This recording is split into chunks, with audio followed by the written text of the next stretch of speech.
This is the Mobile Tech Podcast, brought to you by worldpodcasts.com. Now here's your host, Tech Girl, Miriam Joie. Brought to you by Mint Mobile. Stay tuned for a special offer at the end of the show. Hi, and welcome to the Mobile Tech Podcast. I'm your host, Miriam Joie, and today is Thursday, April 16th, 2026. And I've got the awesome Enrique here with me. How's it going, man? It's going good. Nice to see you, Miriam. I know. We haven't done a show in a while. We have a bunch of news to cover. I'm excited to have you on because it's like you always have such a great perspective on things. So I got some show and tell to start with. And then there's a bunch of news. Like it's just really all over the place this week. So let's dive in. Okay, the first thing I want to show you, I'm going to reach for it. So hang on a little second here. Okay. I have a new toy. I have a MacBook Neo here. It's the lime colored one. Let me pull back. Okay, so, there it is. There it is. It's interesting because the logo is matte. So it's really hard to see the Apple logo. Like maybe if I go like it's this. not glossy like No, the you Pros. see how it's not glossy? Yeah. Yeah, okay. So anyway, this is the Citrus model, and I went for the 512 gig model with the fingerprint reader. And the reason I did that is because that's generally the storage that I need on my Macs. So there it is. As you can see, I kept that background that it comes with because it's really cool, I think. And as you can see, there's the keyboard. So this has the Touch ID sensor there instead of normally the cheaper model has a lock key. It has just flat and it has a little lock on it, graphic. So this thing has a trackpad that doesn't have the haptics. I was going to ask you about that. How do you feel about that?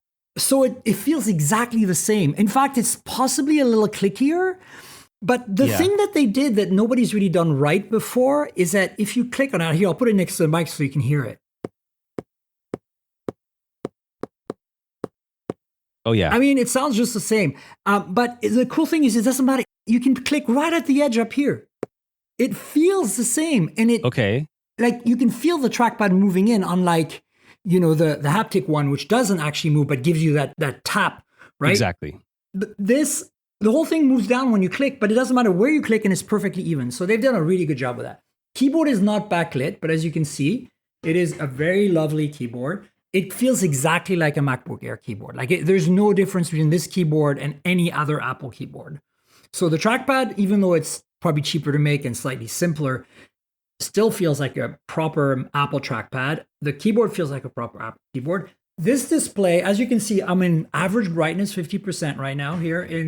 It's late in the day here, but it's still daylight. So it looks pretty good, right? It's not sRGB, it's only P3, but you wouldn't tell. Like I have edited photos on this already, and I'm like, they're looking great. Like when I look on a better screen, they're like perfect. So maybe I have bad eyes, but I can't figure it out. The feet are color coordinated, which is pretty cool. You can see it there. And this is built like a MacBook Air or a MacBook Pro. It feels like solid metal, like the whole thing is aluminum. There's no compromises. It's got a 1080p webcam up there, and there's no LED light for it. You know how iPhones tell you when the camera is being used by putting a little green light on the screen, status screen? That's the same thing here. Okay, so it doesn't technically need it because it's baked into the software. It is an iPhone chip, so they did all the iPhone things, right? Yeah, so that's kind of what's cool about it. So it's 1080p webcam, doesn't have center stage, but it does have the LED is gone. So they save money where they can. Now, one of the areas that for me is a bit of a bummer is the backlight. I like about like on my keyboard, but to be frank, because these keys are kind of color matched and lighter colored, with just the screen shining down on it or one little light somewhere, you generally have enough light to see what you're doing. So I don't think it's as big of a deal as people make of it. The bigger Funny deal about is that, I saw somebody create an app. I don't know if you saw this, that it just takes up like a bottom strip of the screen and it just shoots bright white from it so that you can see the keyboard. Dude, that's a really good idea. I love it. Yeah. The only other things that are, I think they obviously got a bit of corners on the trackpad, but it doesn't feel that way. Like I don't feel like I'm missing out with this trackpad. Same with the keyboard other than the backlight. Yeah. I bought the bigger one, the more expensive $699 one, because I wanted the 512 gigs of storage, and I wanted the Touch ID. So if you want the Touch ID, if you don't want to have to type your password in every time you log into anything, this is a nice thing to have. The ports here on the side are USB 3 closer to the hinge, USB 2 closer to the keyboard, and then you have headphone jack, and you have a speaker here. The other speakers on the end. The speakers sound surprisingly good. It's interesting because you read the reviews and everybody's got a different opinion on that. And you know, I'm a bit of an audio person, and I can tell you, you're not missing out with these speakers. They're not MacBook Pro quality, but they're very close to a MacBook Air. Like I would say, like, you know, I was watching YouTube last night in my hotel room. I was at a conference and I had these things. The nice thing is they fire sideways, so if you're on a flat surface, it kind of bounces off the flat surface and it gives you a bit more depth. If you're holding it in midair like this and playing a video, it sounds a little tinier. But as soon as you put it on, it's like a phone. You put it on a wooden surface or something, boom, you know, it works. Yeah. So again, I've only had this for 2 days, so it's like these are my initial impressions. And the nice thing is, you know, in typical Apple fashion, you can lift the hinge with one hand. I mean, it's that kind of detail, right? And of course it's running Mac OS. And as you can see, even the design in the back, the hinge looks exactly the same as a MacBook Air. Now, you don't have that kind of like hard edge that you have on the top lid of the MacBook. See, like it's rounded. Okay. So it's rounded on both sides. Yeah. And so that's another difference. It's a little thicker than a MacBook Air, but it's the same weight, 2.7 pounds. And it's, of course, smaller footprint, slightly. It's maybe a half an inch less. More bezel. The screen is only 13 inch, not 13.6 or whatever, right? But now let's talk about the elephant in the room, the thing that is like everybody's arguing about, right? And that's the processor. It's an iPhone 16 Pro processor binned with one GPU core less. That's how they basically... You know, when you manufacture chip, this happens all the time. Qualcomm does it too, where like they come out slightly defective. Maybe one of the cores doesn't work. Instead of throwing them out, they keep them. I'll give you examples, more recent examples. The iPhone 17e that just came out, right? That uses the same chip as the iPhone 17 regular, but it has one less GPU core. So it's a bin chip. Last year, the iPhone 16e used the iPhone 16's processor with one less GPU core. So they do this all the time. And it means that they have, you know, all these chips that they were going to throw out. Now they can use them. But it also means they don't have an unlimited supply of them. And as you know, this has been such a popular device that they're actually running out. And so I would be surprised if we get a Neo. I don't even think they're going to call it Neo 2. It's just going to be an update to the Neo that suddenly has an A19 Pro binned. Yeah. Which is the processor in the iPhone 17 Pro instead of the 16 Pro, because they're not going to restart the production line for that chip. Like, it doesn't make any sense. Exactly. Yeah. And you know, with this computer, with this MacBook Neo, which interestingly in the introduction video, they called it straight up Neo. Like they didn't even say MacBook. They just said, "Oh, you unlock your Neo." And I thought that was interesting because this is starting kind of a new line or a new like branding for Apple. That's one thing. The other thing is this MacBook Neo has, you know, pretty sure has Windows computer makers like crapping their pants. Yeah, let's talk about that actually. Yeah. So the other thing I wanted to bring up with the chip is 8 gigs of RAM, right? Because I don't know if you guys understand this, and maybe some of you don't know this, but those M chips and the A chips, the RAM is right in the silicon chip. Like it's not a separate thing. The only chip that's separate is the storage. And that's how you have iPhones is 256, 512, 1 terabyte, depending on what model you buy, right? 2 terabytes. I've got an iPhone 17 Pro Max with 2 terabytes. I didn't buy it. Apple sent me a freaking 2 terabyte origin iPhone 17 Pro Max. Like, holy crap, I'll never fill that up because I'm not that kind of person. But I mean, if you are, great for you. But I'm just saying, like, I don't see how I can ever fill that up. But so technically, and people have already done this, you can mod this to be 1 terabyte by like, you have to be an expert. Desoldering. Good luck with your warranty, right? Yeah. But my point is, it's possible, but you can't upgrade the RAM. And so if they go to an A19 Pro, it has 12 gigs of RAM.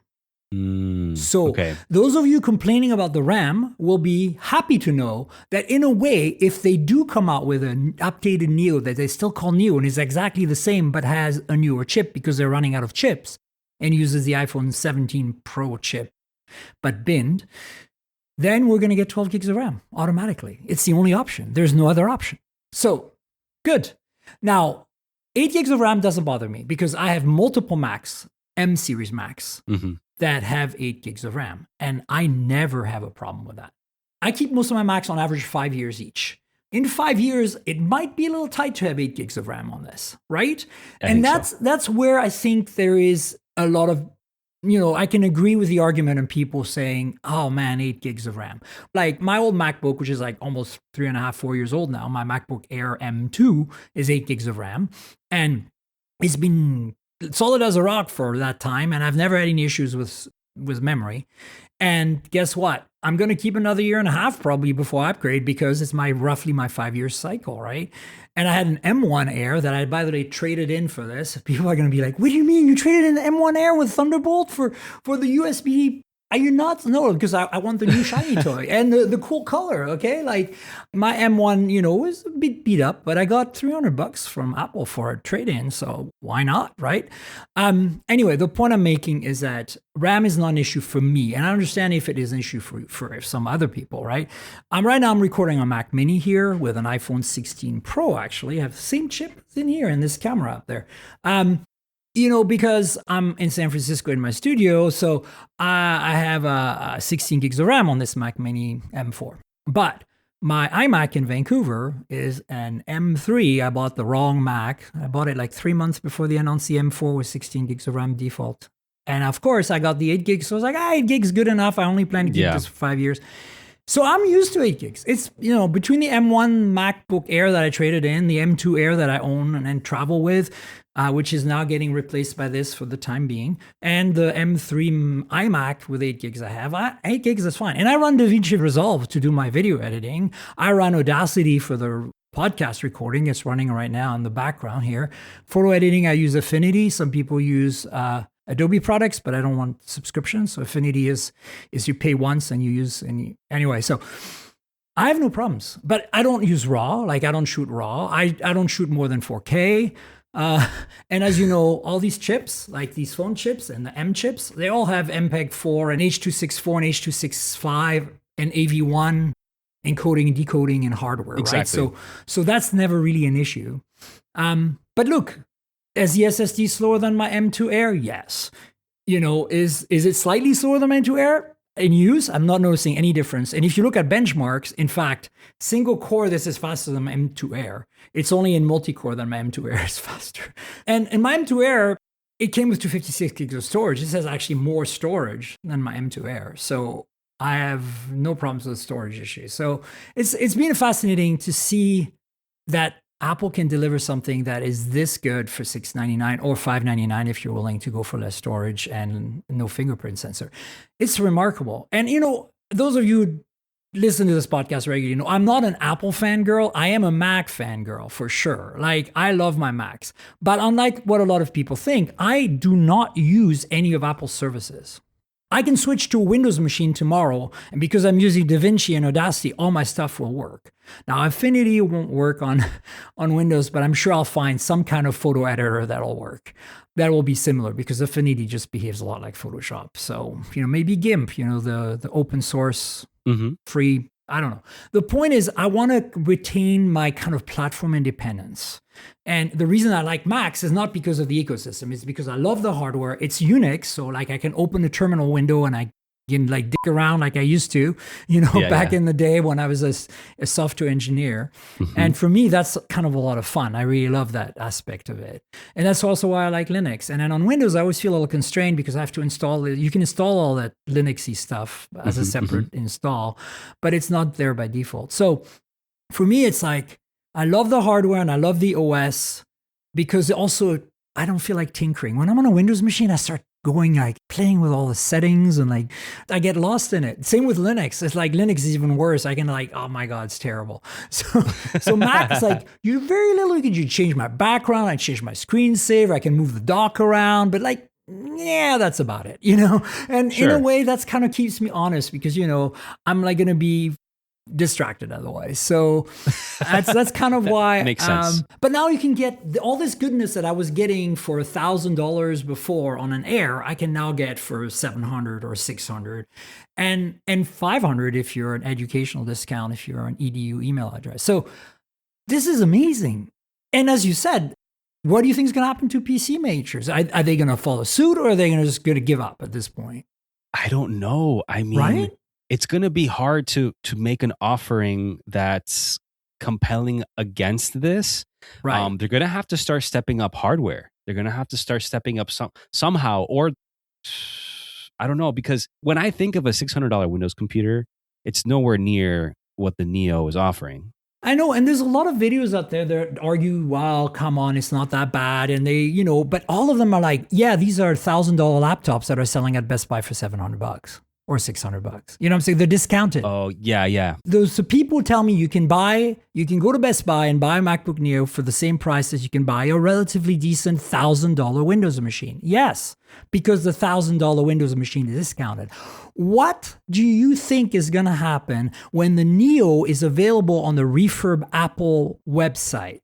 When you can buy a refurb, and for those of you who don't know, Apple Refurb is as good as new. The only thing that is not as nice is the packaging. Like there is not a nick or a scratch. Every part that has any cosmetic damage gets replaced. So the computer is used. The warranty is the same. It feels new to you. So you won't see any like greasy fingerprint marks on the keyboard. Like, you know what I'm saying? Like, you know how they wear out after some time?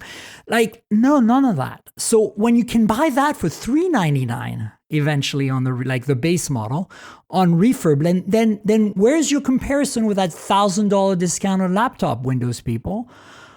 That's the thing that nobody understands, because you're right. At $600 or $700, like non-discounted Windows machine, all plastic. Or mostly plastic. Mostly plastic. That's mostly plastic, yeah. And the trackpad doesn't click evenly, you know, all over. The keyboard might be okay, but I can guarantee you that the keyboard deck is going to flex. This one does not move. It's aluminum. It's not going to move. It's a solid aluminum build, and nobody makes a trackpad like Apple. And, you know, same as you, I'm not like an Apple fan person. Like, I don't use either Apple specific services because I'm cross-platform. I need cross-platform Same with because I use Android and Windows as well, on a daily basis. And so they do a lot of things very well, and it's not for everyone. No. But the fact that they are pushing the price down, maybe we'll try to convince people, maybe not to buy one, but maybe to consider it, which is still significant. Yeah. You know? Yeah, I agree. And then, you know, for me, that's what it is. It's like I do use some minimal things from Apple that come for free, like Find Me, right? Like I have that turned on all my devices from Apple. If there's some theft or I leave a phone behind or something, I can find it. And that's what it's all about. But I do sync, like, I think my keychain and a few other things on iCloud. But I don't actually have iCloud subscription for more storage because I don't back up anything to iCloud. Yeah. I back up my photos to Google. So even on my iPhones. So, you know, and my Mac, I don't even back up any. Like I back up to Time Machine on a local drive. Sure. On my desktop Macs, it's permanently plugged in. But for my MacBook Air, every time I come back from a trip, I've got an external hard drive I plug into it and I do a Time Machine backup, and that way I have a backup, right? There are some things that Apple does that are really great, like Time Machine. And I use them, but I'm just saying, like, I do not use Safari, even though it's more power efficient. I will admit that. I do not use any of the built-in apps. Like I just don't. Like maybe text edit sometimes, you know, like the basic text editor. Yeah. Of course I use Finder, which is, you know, very, very critical to my everyday work, you know, system preferences, all those things. Yeah. I'm mostly in a web browser, usually Chrome, sometimes Firefox. And I have all these apps that I use. I've got a collection of little non-Apple, but Macintosh apps, like, you know, helper apps, like, a batch image processor that is easier to use than like a big, heavy Photoshop type app for batch Yeah. processing, so I can do like thumbnails and stuff or for reviews, or I can do like what they call when you watermark them and stuff, depending on who I'm like freelancing for, right? You know how I write for a whole bunch of different pubs.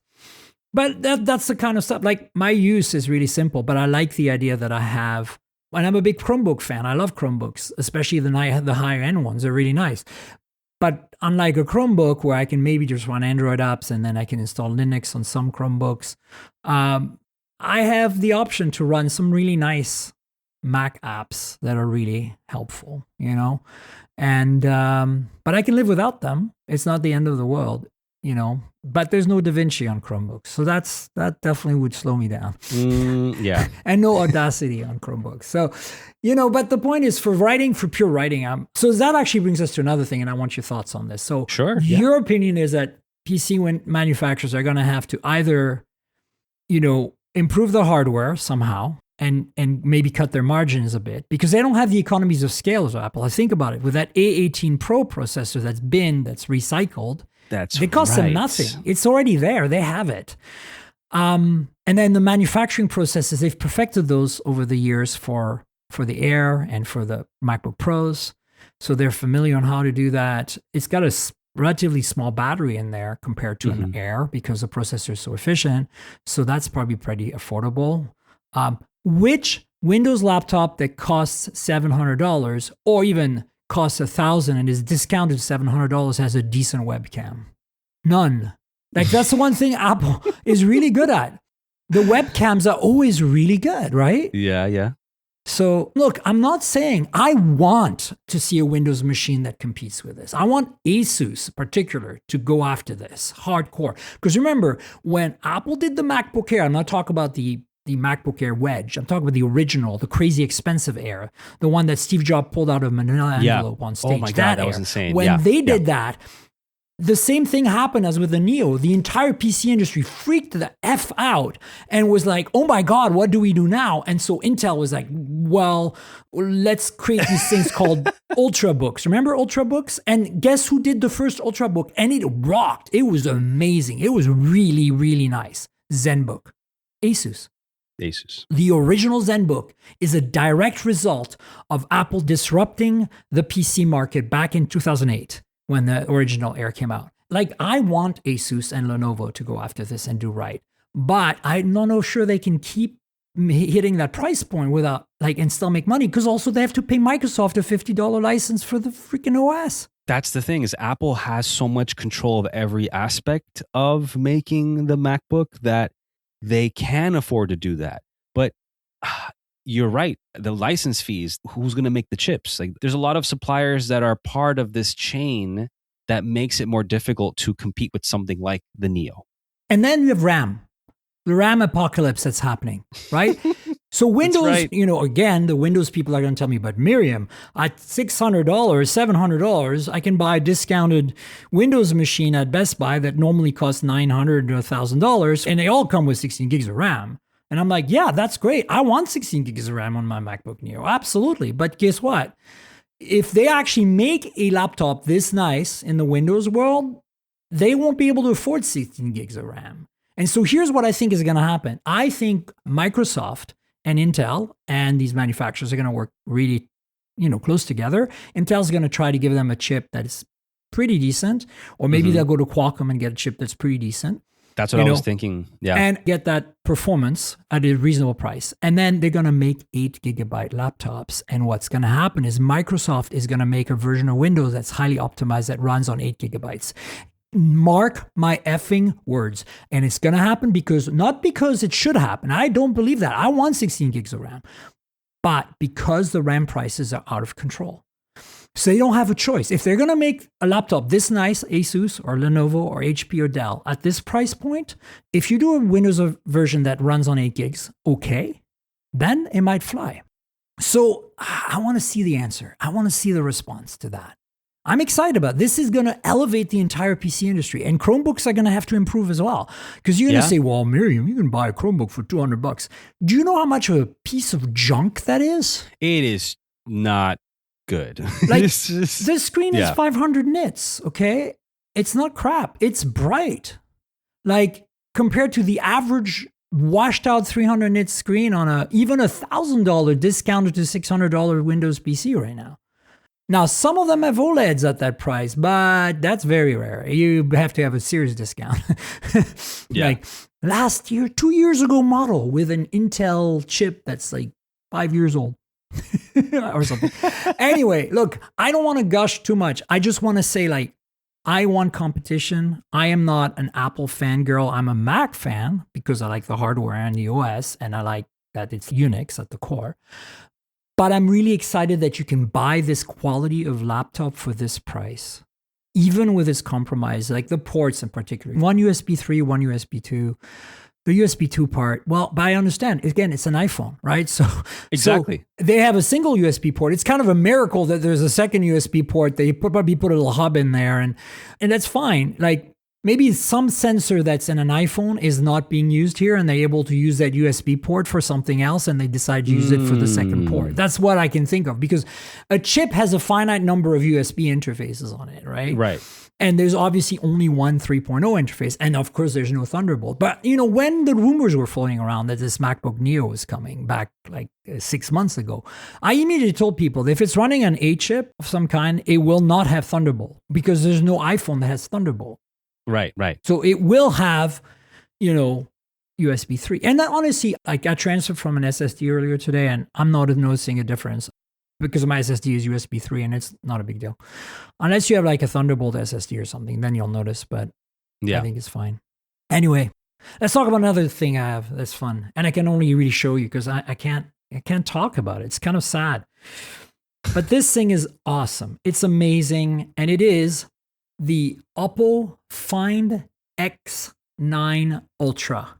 This is the mother of all camera phones. Now, some of you are going to say, Miriam, wait a second.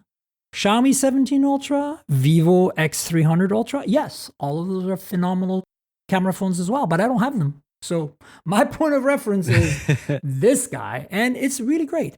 I can't tell you the specs. I can only show the design. It's a little more squared off, as you can see, around the edges here, you know, than like a Find X9 Pro would be, which is more like an iPhone, a little bit rounder on the corners.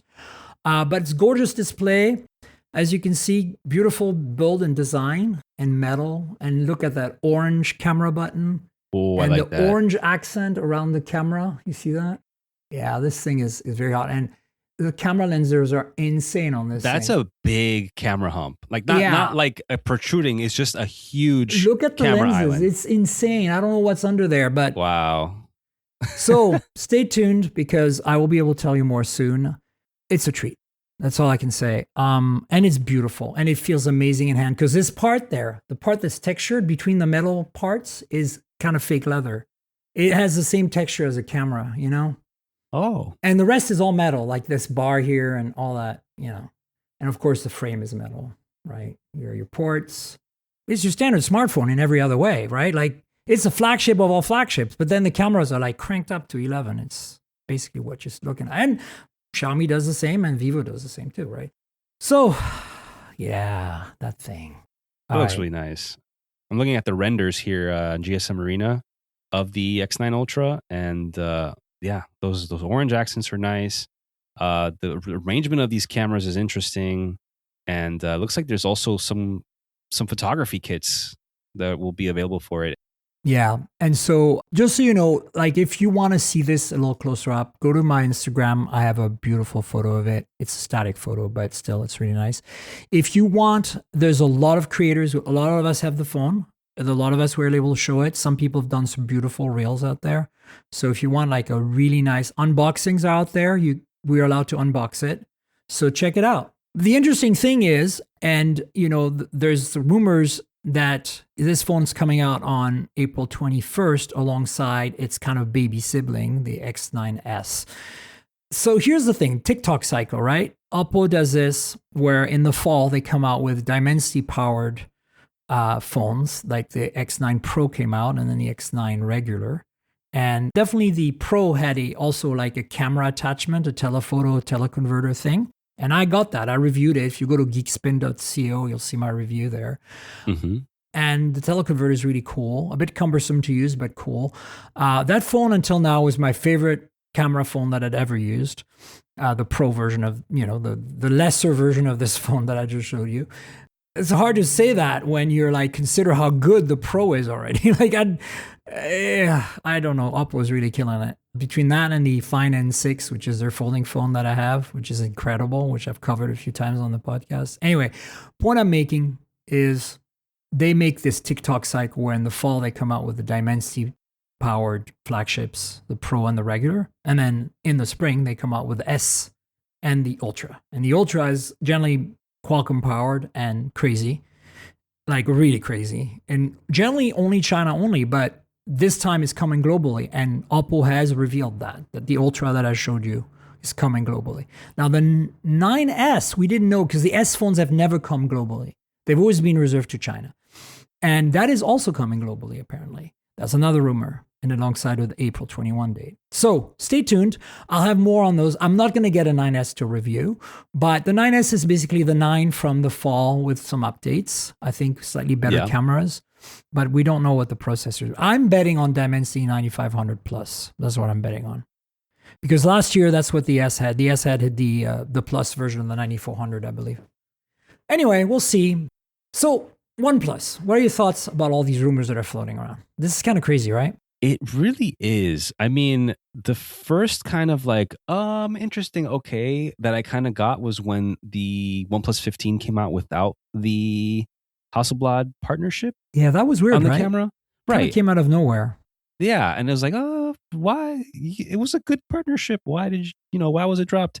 And so OnePlus may not be as present in Western markets. It was kind of like, I mean, it's interesting that it has not been confirmed, and they're, at least in the beginning, they were denying it. I don't know about now. Has OnePlus said anything about anything? No, still, I mean, when the initial rumors starting floating around when Android headlines first wrote about that, and when they did, it was a bit of a kerfuffle because the story they published seemed very AI written, like like the it kind of raised everybody's like, was this AI generated? Like with the long hyphens? That's a separate controversy. So some people felt that it might have been BS because it felt like an AI article.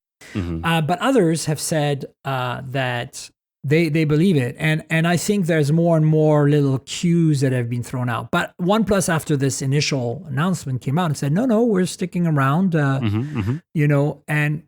but they never denied it either. They never said, we're leaving North America, we're scaling down Europe and scaling down India, which is what the rumor is. Like scaling down Europe in terms of numbers, scaling down, or maybe even leaving Europe. India, the rumors is that they would focus on no more the mid-range phones there than the flagships, and then they would drop out completely of North America. That's kind of what we expect happening. But here's the thing.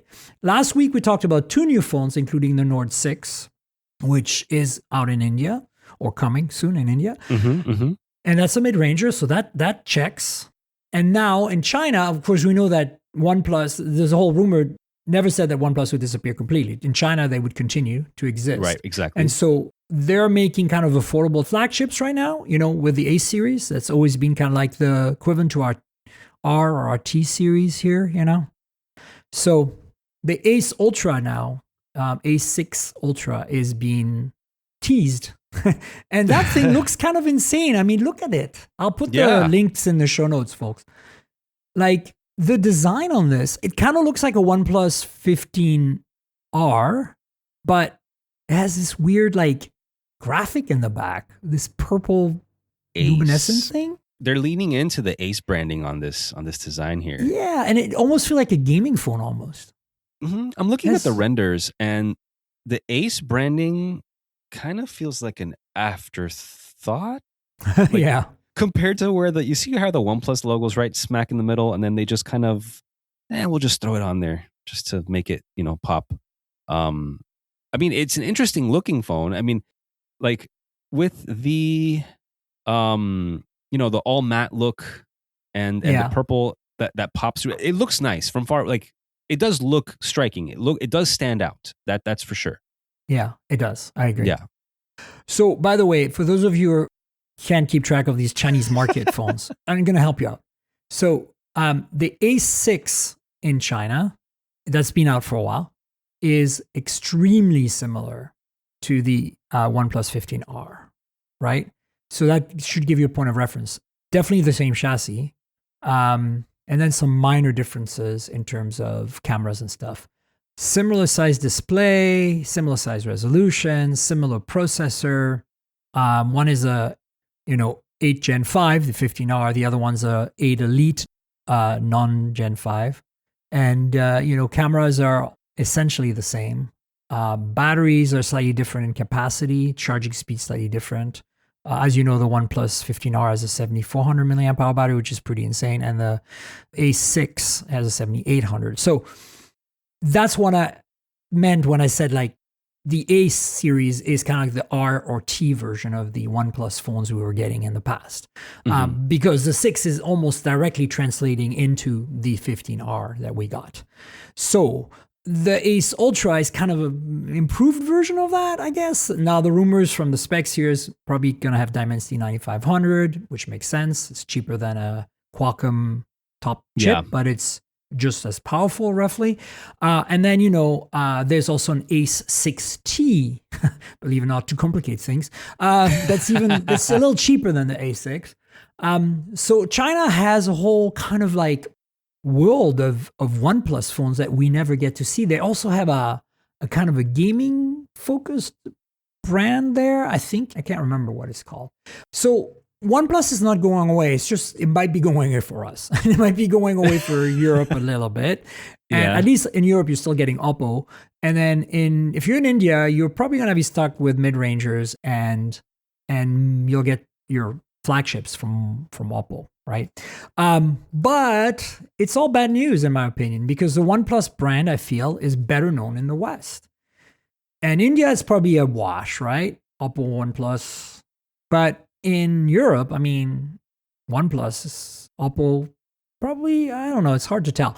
In North America, it's a no-brainer. Nobody knows Oppo and everybody knows OnePlus. So why throw that out?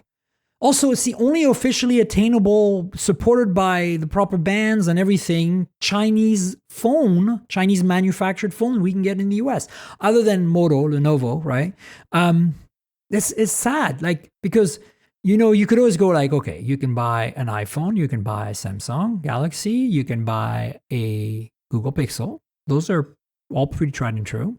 And then you can buy a Razr if you really want a cool flip phone. That's Moto, Lenovo.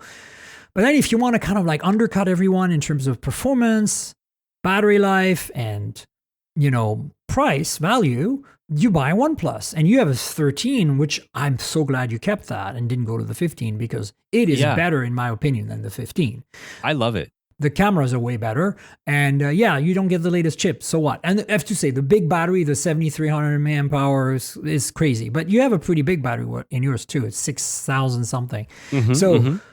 I wouldn't worry about that. I think if you have a OnePlus 13, hang on to it with dear life right now, and hang on to it. But at the same time, like, this added a layer of competition that was desperately needed to our market, and we don't get that anymore now if they disappear. But again, we don't know. Like, there is no official word, and I have a feeling that if they fizzle away from our market, it's going to be a fizzle. Like, they're not going to make an official announcement. It's just going to kind of like, we're not launching this phone in the US. Yeah, I mean, since we're speculating, could we speculate that, outside of the economic conditions, we're going to talk about that, actually. But just to touch on it real quick, outside of the economic conditions where people are kind of more, people are kind of more conscious of how they're spending as the price of other necessities are going up. So, and as a brand as obscure as OnePlus currently is in the US, only really nerds and us phone geeks know what OnePlus is in the United States. The regular person that goes to a T-Mobile store may see a OnePlus in the corner on a display, and they'll be like, they don't know what it is. They'll kind of like, they go straight to the Samsung table or straight to the Apple table, and they'll get maybe the Google table if they're really adventurous, or the Google table or the Moto Razr table. So what I'm trying to say is, I feel like it's becoming more difficult for a brand like OnePlus to keep competing in this little niche that it's in, when just smartphones as a commodity, as a product in general, are already so saturated. People that have 5-year-old, 4-year-old phones, they're finding that that's all they're kind of still using. Maybe not 4 or 5, maybe like 3, 4, even 3, 4 years old. If it's not broken, they're probably going to try to keep using it as long as they can. So, that's kind of where we're at. And if a company like OnePlus, who hasn't officially said anything, we're speculating again, Yeah. we're speculating, maybe it doesn't make sense for them, for their bottom line, to continue to operate, at least for the next few years, until maybe market conditions improve and they find, okay, maybe we can come back with a different strategy. Maybe we can come back with it again, speculating, So yeah. That's kind of my thoughts on that right now. I think that's valid. I am more concerned that if they leave, they'll never come back. That's a possibility as well. Even if the economy improves, even if we get rid of our current regime somehow, and I hope we do, it's going to take a while to recover from that. There's so much damage done to the economy, to just everything. We've destroyed the trust that other countries have in our country, the US, and such. Why would you, as a Chinese company, come back if you left? Right? You already had a small market share to start with. If you were Samsung and you were leaving, that'd be a whole different story. Yeah. Right? But as OnePlus, so my concern is not so much the North American market. We're kind of screwed, in my opinion. Fair. I'm just saying, the market share is already really small. I don't want them to leave because I think the competition is healthy. But if they leave, I understand. But I don't think they're going to come back unless, there's a massive turnaround in the economy, in our government, such that companies and other governments can trust the US again. So it's going to take a while. Yeah, exactly. Now, Europe, I'm a bit surprised by that, because here's the thing, right? Oppo had some kind of patent lawsuit going on with Nokia, and they had to pull out of Europe for a while. But OnePlus, being a separate company, wasn't affected by that. Right. So they kind of had an in, Oppo, the parent company, through OnePlus. So why give away that advantage? Now, I do realize their market share is pretty small in Europe as well, right? It's probably less small than the US, though, in terms of percentages. Now, India, though, is really strange, because I feel like OnePlus has done really well in India, and maybe it's kind of petering off, and they're like, maybe they're looking at their numbers and going like, oh, we're selling a ton of Nords, and we're selling a ton of we're not selling a ton of the flagships, so let's just focus on the mid-range. Because I'm addressing each rumor here, right? The rumor that we're leaving the US, leaving Europe, and going mid-range in India. And then, of course, staying in China makes perfect sense, because essentially you're selling rebranded Oppo phones, right? Exactly. Yeah. I hate to say that. Sorry, OnePlus, but it's kind of true. The technology sharing is real, right? I don't think there's anything wrong with that. The aesthetics, the designs is different. So why not? Okay. But it's just overall, to me, it's like the end of a chapter in a way, especially for the North American market, where, we've seen OnePlus go full circle, right? From being the darling of the early adopter tech savvy and the media, and then kind of having these growing pains, and then, having these peaks, right? I think OnePlus 7 Pro was a peak, right? Remember that? And then, I want to say OnePlus 13 was a peak, Yeah, I think so. And, there were some good ones somewhere in there as well, like OnePlus 3, And so I think, but overall, it's true that it's been dwindling, their market share. And they've also had some misses, like OnePlus 10T wasn't that great. I think the OnePlus 15 is great in some ways, but also weak in others, like camera. They've really had to step down because of the missing Hasselblad thing. And so, I don't know. It's for a while there, when the OnePlus Open came out and then the OnePlus 13 came out, I was like, they're so back. This is it. We're there. And then it's just crash. It feels like with these rumors. Yeah. And I'm like, no, please don't do that.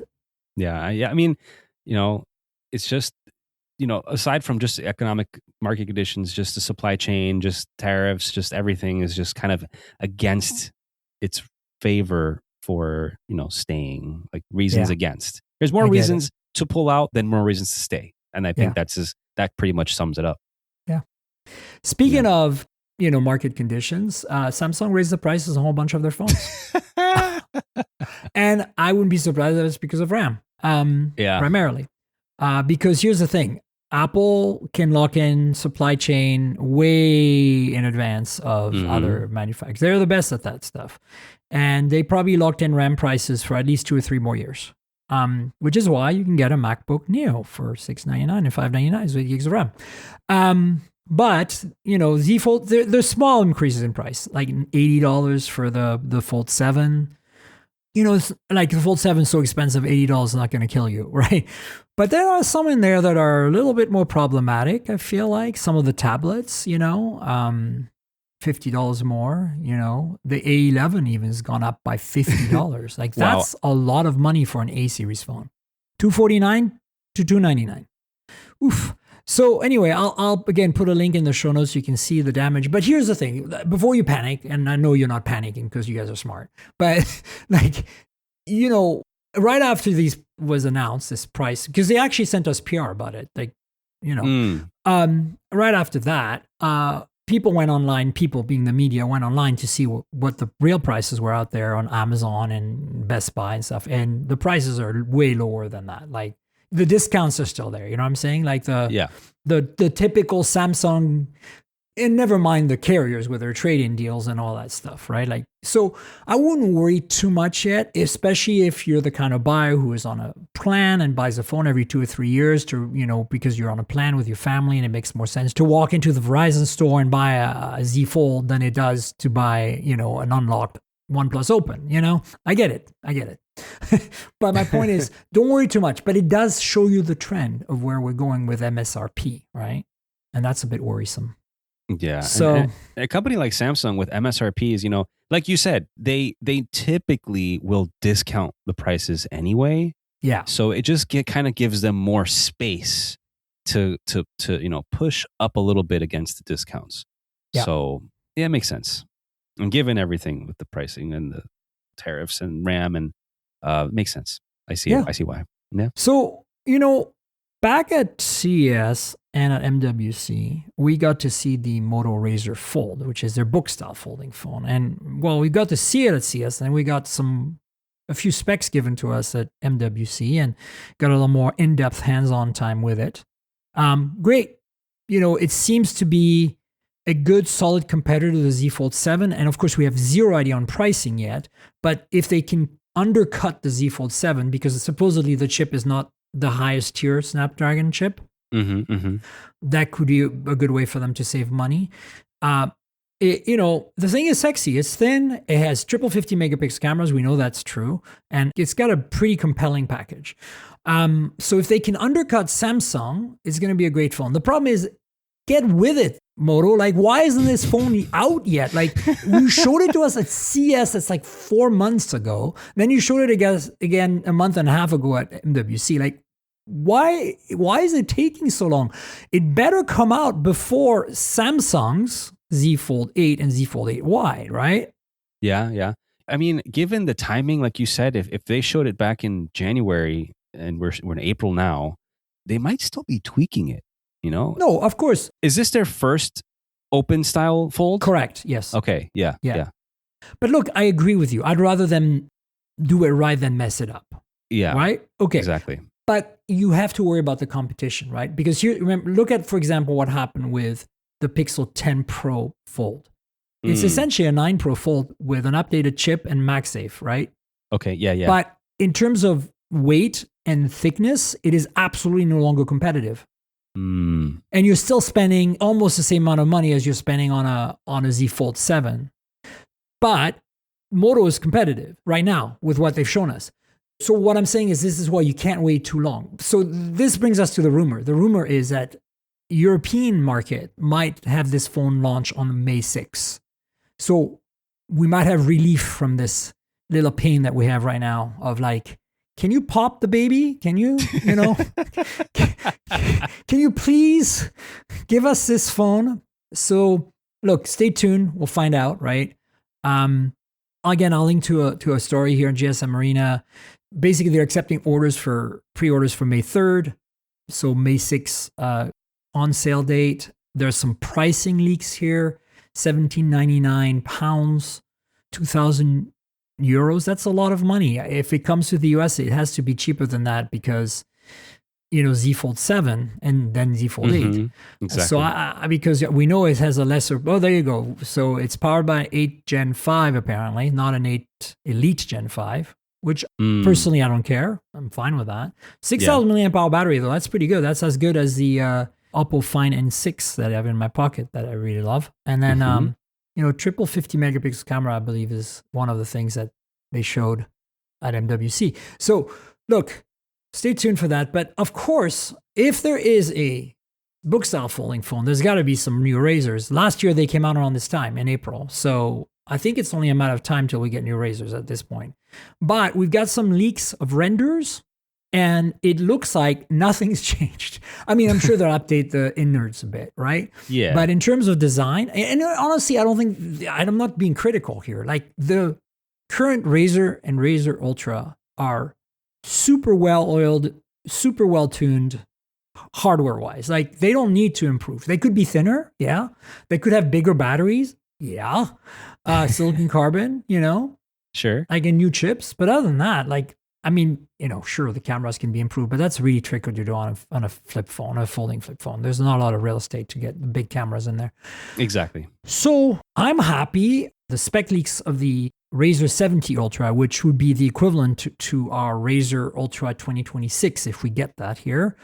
When we get that here, because I presume it's going to happen. So we've got new colors. Apparently there's a bump in battery size, but the chip might be staying the same, which is interesting.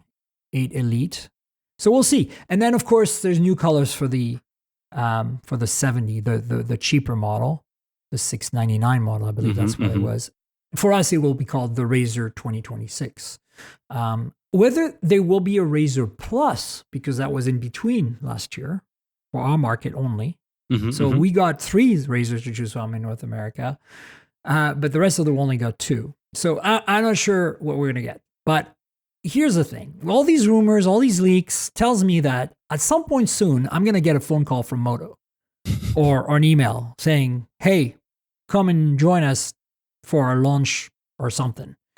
So I would say keep your ears, clean and your eyes open because we're going to get some Moto news, I feel like, soon. And that's exciting because look, I'm sorry, when it comes to flip phone, Samsung doesn't hold a candle to Moto, in my opinion. Like, if you want a flip phone, it's Moto or bust at this point. The Z Flip 7 is fine. It's fine, but it's not great. The Razr Ultra last year, holy crap balls. They cranked it up to 11 with that phone. They just nailed it. They were like, we're going all out. No holding back. Just give you the best freaking flip phone we can make. And I love it when companies just go like, yeah. It's like that Oppo that I showed you. I got to show you again. It's just too good. Come on. Like, look at this thing. Oh, yeah. It's pornographic. Yeah, that thing. I'm going to say good for Moto for coming back and, taking back a segment that it dominated however many decades ago. I love their comeback. Yeah. It's so good and it's so healthy because they're listening to feedback from their customers. They listen to our feedback as media. Remember how standoffish Moto used to be back in the day? Like they were like, yeah, we're Moto, we know what to do. And then they kind of, took a punch or two and then they're like, but I love that they didn't stay on that high horse and they were like, okay, let's do this right. And they sure did. Because remember the original Razr folding phone? It was bad. Like it broke. Remember, like there's so many issues. It was first gen. Look, the original Fold, it wasn't called the Z Fold then, the Galaxy, was a mess too. Like, come on. But we're 7 years in now. And I'd like to say that for the last 3 generations, since 2023, Moto Razr flip phones, folding flip phones are the thing. Like they are it. Prove me wrong, Moto. Please don't mess this up. Exactly. All right, we got a couple more things here from Huawei. So Huawei, of course, we don't get those phones, and of course, they have their own Kirin in-house chips that are, limited to 7 nanometer or whatever technology because they can't make 5, whatever it is. Yeah, they're still dealing with that. That's right. Oh yeah, well, big oof. Yeah, I think they're working really hard to fix that somehow by making their own lithography machines for the chips. We'll see. But anyway, what I'm excited about is that Huawei still innovates and they still do cool stuff and they still make incredible camera phones and they still make like crazy folding phones. And so April 20th, apparently there's some kind of launch or event or announcement coming. It's probably going to be only in China at this point, but some of these phones might come to the West because about half of the phones they make are sold in Europe still and in Middle East and in other markets. And the news, the rumors, whatever, is that there is a Pura X Max. Now the Pura X with this weird, speaking of flip phones, it was kind of like a Razr, but slightly bigger. And instead of flipping open like this, like a flip phone, the idea was to open it like a fold phone, but slightly bigger than a flip, but slightly smaller than a fold. And so it still didn't have a screen in the front that was big and powerful enough to run full apps. Supposedly you probably could, but they didn't want that. They wanted it to be just like notifications and, simple widgets or whatever. And then you open it. And the thing that made it unique was that when you open it, it had like a 16:9 aspect ratio. So you could watch videos on this on a much bigger screen. Yeah. I think it ended up being like something like 8 inches open, kind of like an iPad mini, right? But it then would shut into a kind of like basically what we expect the iPhone Fold to be and the Z Fold 8 wide. But the original Pure X was kind of in between that in size and a Razr flip phone in size. Now there's a Pura X Ultra coming, and that one is straight up going to be like the iPhone Fold and the Z Fold 8 wide, meaning it's going to be a proper full-on book-style folding phone with a front screen that you can run apps on that takes up the whole front, not just widgets. And then when you open it, it's going to have that wide aspect ratio. So I think that's kind of fascinating because it means that it's not just Apple and Samsung going for experimenting with another fold form factor, but also, we heard Honor's doing something similar. And now we've got Huawei coming up with something. And then on top of that, because, it's Huawei and they make some of the best camera phones in the world. They have, there's rumors of this Pura X90 camera phone, probably Pro or Pro Max, whatever it's going to be called. There's, it's a series of phones, kind of like all the flagships in China come in different versions, right? Like there's a regular and a Pro and an Ultra or a Pro Max or whatever. And well, last year's was kind of a doozy because if you see the renders of this Pura X90 Pro Max here, this thing looks like it has the same crazy telephoto as last year, that gigantic round thing with the 200 megapixel sensor. But there's 2 lenses on top of that sensor and they can flip between the two, kind of like rotate them in. So, you put one in and you get a certain amount of zoom. You put another one in, you get another amount of zoom. It's cray-cray. I love it. It's so cool. It's so Huawei, right? It's like, oh yeah, of course we do that. It's like, we have the know-how. Why wouldn't we do that? Yeah. So stay tuned. We'll figure it out. I'm sure that on the 20th, there'll be lots to look at. And I'll cover it. Nothing Warp. So this is weird. Nothing sent me PR about this. And they're like, hey, we made kind of like a AirDrop competitor. And I'm like, well, why? Because on Pixel and on Galaxy now, you can do AirDrop. So why? And then there's, of course, QuickShare if you wanted to Google Android, right? So why would you even bother with? And then it got even more bizarre because it's a plugin or an extension for Chrome. So I suppose it works on, the nice thing is it's cross-platform. It works on Chromebooks and Windows and Mac OS. But like, why? Like, and then you have to install an app on your Android phone as well. And you get an extra, that app appears in your share sheet. So you can share to this plugin. And the idea here is that because you're logged into your Google account on Chrome, you're logged into your Google account on Android, that's how they are able to pass the data around. But the strange thing is it doesn't actually send the file to your laptop or Chromebook or Mac because, well, it's Chrome, the web browser, and Chrome, the web browser, like, how does that work, right? Like, So apparently it just sends it to your Google Drive. And I don't understand it. You've read the thing? Does that make sense to you? I'm skimming it now. Is this directly to Drive, or is this going, or can you download this locally? It says files are being transferred through your own Google Drive, so Warp does not store or access your data. Seamlessly send links, files, copy text, and images between your devices in both directions. Your files are being transferred through your own Google Drive. I don't understand.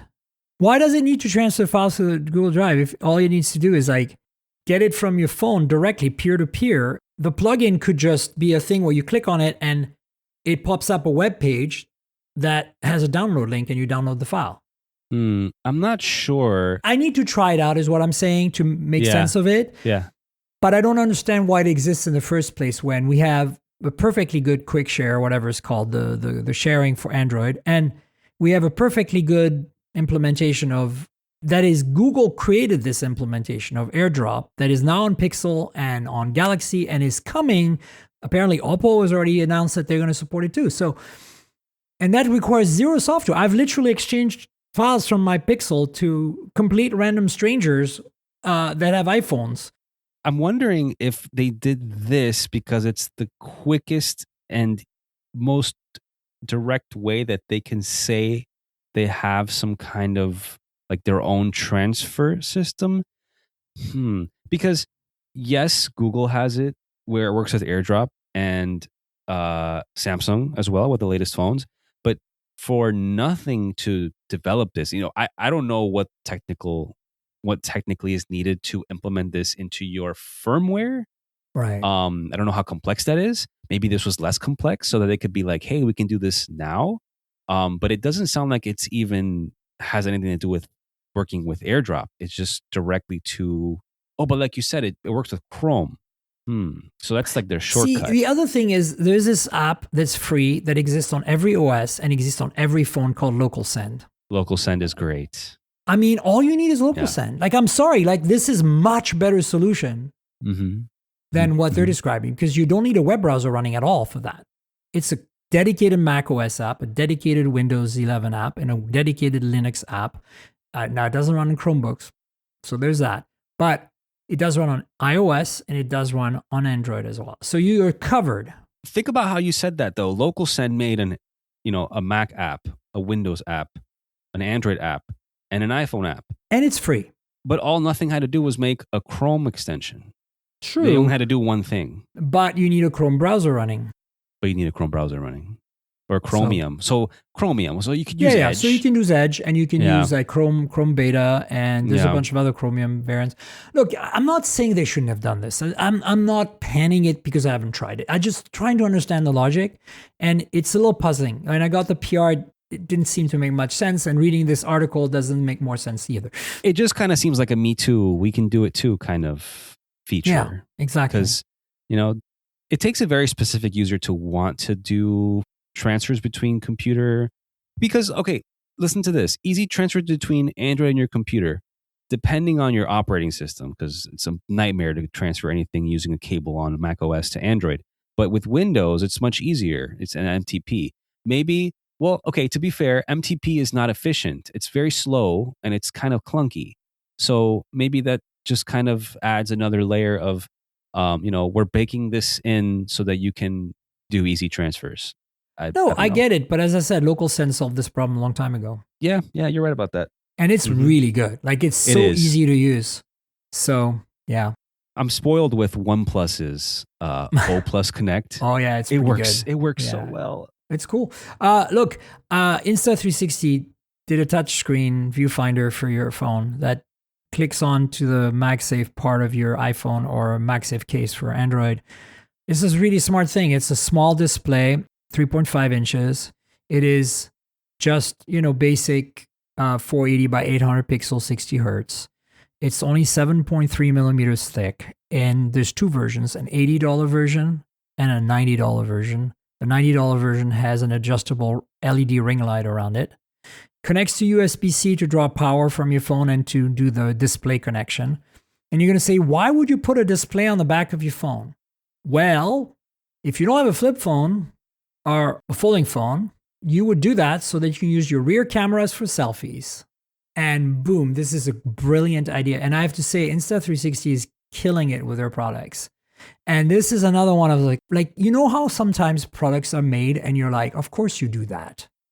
It seems like why didn't we think of that before? It's a complete no-brainer, right?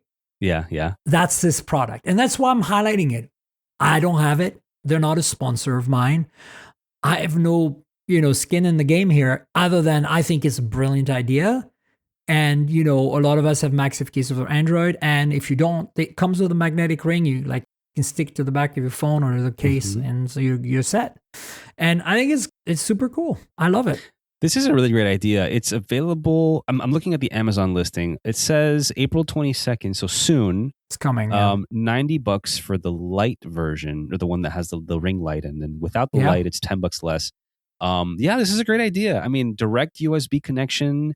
It even has touchscreen controls, so you don't have to flip the phone to make the adjustments, and then it just looks like a totally, it's great. A total solution in one product for, taking selfies, for making content, or whatever you want to do on the phone, or it's the Android and iPhone. I want it. I like it. I want it. I'm going to wait for it to go on sale during Black Friday or something. I can see a use for that when I do when I try to shoot videos, but I'm by myself, and I don't have anybody help me frame my shot.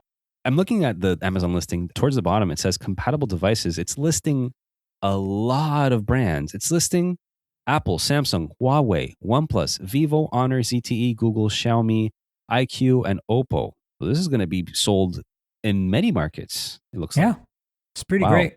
I love it. I'm happy. It makes me happy. I love products that are smart. Okay, the last thing we have is a bit weird. Amazon acquired satellite internet company Globalstar. And internet in quotes here, because here's what you understand. Globalstar is one of the OGs. No, look. Globalstar is one of the OGs, meaning they've been doing this for a really long time, meaning that they're not like Starlink, which is a brand new network in low Earth orbit that can give us those incredible speeds that Starlink gives. You can easily get 100 megabits up and down with Starlink anywhere in the world. And it's incredible. Now airplanes have it and it's changing. I travel so much, it's changing the game for me. United just is my airline and they just adopted it. Nice. It's great. And the difference between that and the old internet that we were getting on plane is Globalstar was not the only supplier of internet for planes, but they're one of the OGs, and they don't use low Earth orbit satellites like Starlink does. They use further away satellites, so the speeds are slower. Remember how Wi-Fi is so bad on airplanes? That's because those satellites are really not, they're decades old. I mean, they're not designed. That's why it's like pseudo internet. It's not real internet because you don't have the responsiveness of what you expect the internet to be. All this to say that it's interesting that Amazon bought one of these. Not like the acquisition kind of makes sense. You get patents and know-how, and Amazon probably doesn't know how to launch satellites and maintain satellites and all that stuff that comes with the business. Right.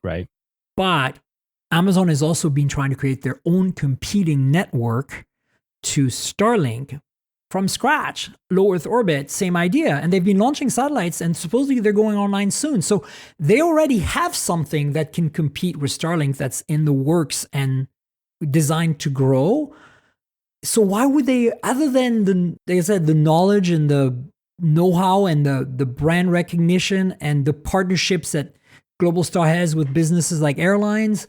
Other than that, why would they acquire Globalstar? Because in terms of raw performance, they're not bringing anything to the table. It's, as I said, it's kind of the internet. These networks were designed for emergency communication, like Globalstar and Intelsat and all these. There's other networks. They were created for if you're on a ship, a merchant ship out there, and you suddenly are going to sink, you can push a button and it sends a satellite to the signal and saying, this is our GPS coordinates, come and rescue us right now, please. Or, those sat phones that you see with a big antenna sticking out, you're in the middle of nowhere. Before Starlink was a thing, that's how you made an emergency phone call and it cost you $20 a minute. You know what I'm saying? That was Globalstar and Intelsat and these others. I don't understand. I don't have a problem with the acquisition. I just don't understand what they're gaining from it when they're already creating something that competes with Starlink, which is clearly better technically. So yeah, it's a bit weird. I'm just skimming through the article here. What What is it saying? It's saying Globalstar Satellites will expand the Amazon Leo Low Earth orbit satellite company, hence the different spelling, constellation, and will let Amazon help, quote, help mobile operators extend voice, text, and data services to customers beyond the reach of terrestrial networks. Of course, Amazon will offer carriers this, quote, help for a fee. So it sounds like they want to be able to expand their satellite network so that they can sell the service. That makes sense because Globalstar right now is the default, when you do satellite, emergency satellite on an iPhone, that's Globalstar. So there's that partnership with the carriers as well, right? Like, how T-Mobile is in bed with Starlink. So I think that's maybe that makes more sense. But like from a raw, I'm like, it's weird. It's like, imagine you're like Tesla and you decide to buy a company that makes gas engines. Is this what it feels like to me? You know what I'm saying? Like, yeah. I'm like much slower, much more polluting, much less efficient. It's old tech. Why would you need it? Why would you want it? Like, you know what I'm saying? It could be patents. It could be assets. It could be, I don't know. I mean, if they can control more of this old thing, then they can kind of manipulate it to make their new thing make more money, I guess. Yeah, no, absolutely. And Amazon's a huge company. So, I mean, they have all the money. Zero doubts that they're going to generate more revenue with this acquisition. So, I mean, it makes very on brand for Amazon to do something like this. No, I get that. Anyway, it's interesting. And, there you go. That's our show. I mean, there's a lot of news here. Yeah. I think what's exciting me the most right now is that despite all the difficult times that, we're going through in terms of like, purely like things like RAM prices, inflation, there's still some really cool products coming out. Now, I know they're not cheap, but the MacBook Neo is affordable and attainable. That Oppo phone, I don't know the price. So even if I did, I couldn't tell you, but I don't know the price. And so it's going to be expensive. There's no doubt. Like that thing is a beast. Mm-hmm. But my point is that we still are getting some real cool tech, right? The tech is there. It's cool. And, it's not just coming from China because Apple is doing some cool stuff too. So I'm excited about that. And Samsung's, as much as I'm not the biggest Samsung fan, I have to say their products are pretty great and solid and lots of people love them and respect, Yeah. All right, Enrique, tell the world what you're up to these days and, with the podcast and with your social media and all that other good stuff you're doing. Sure. Yeah. So I'm the host of CyberNut HQ, not to be confused with CyberNut, the cybersecurity academy online. It's actually funny. There's another thing called CyberNut. That's hilarious. It's just hilarious. Their logo's a little squirrel. It's a squirrel with a nut next to it. But anyhow, yeah, CyberNut HQ. You can find me at cybernuthq.com. You can find me at CyberNut HQ on all social media platforms.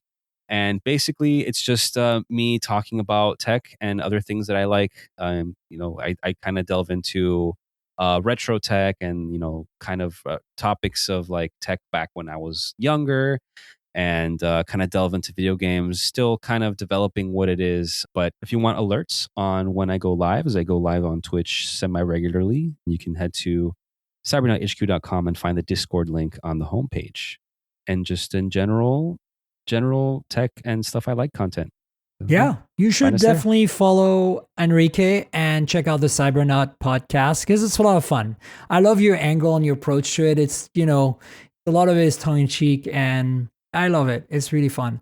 Check it out, folks. And you know where to find me on the internet. I'm at Tankgirl, TNKGRL, like the comic book character, drop the vowels. That's my handle pretty much everywhere except for TikTok, where you add my year of birth, 6'9". So there you go. That's the handles. Now I'm primarily active on Blue Sky, Instagram, and Threads. But I'm on all the platforms, so I'll check it. If you want to chat with me and Enrique about this podcast, find us on social. And, the podcast lives at mobiletechpodcast.com. We're on all the major platforms.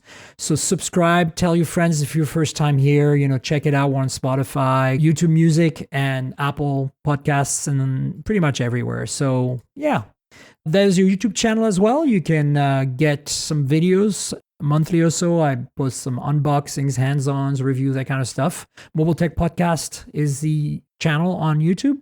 So you know how YouTube works. Like, subscribe. Click the bell, comment, tell your friends, all that good stuff. youtube.com/mobiletechpodcast. And then finally, you can support me with Patreon, patreon.com/TNKGRL.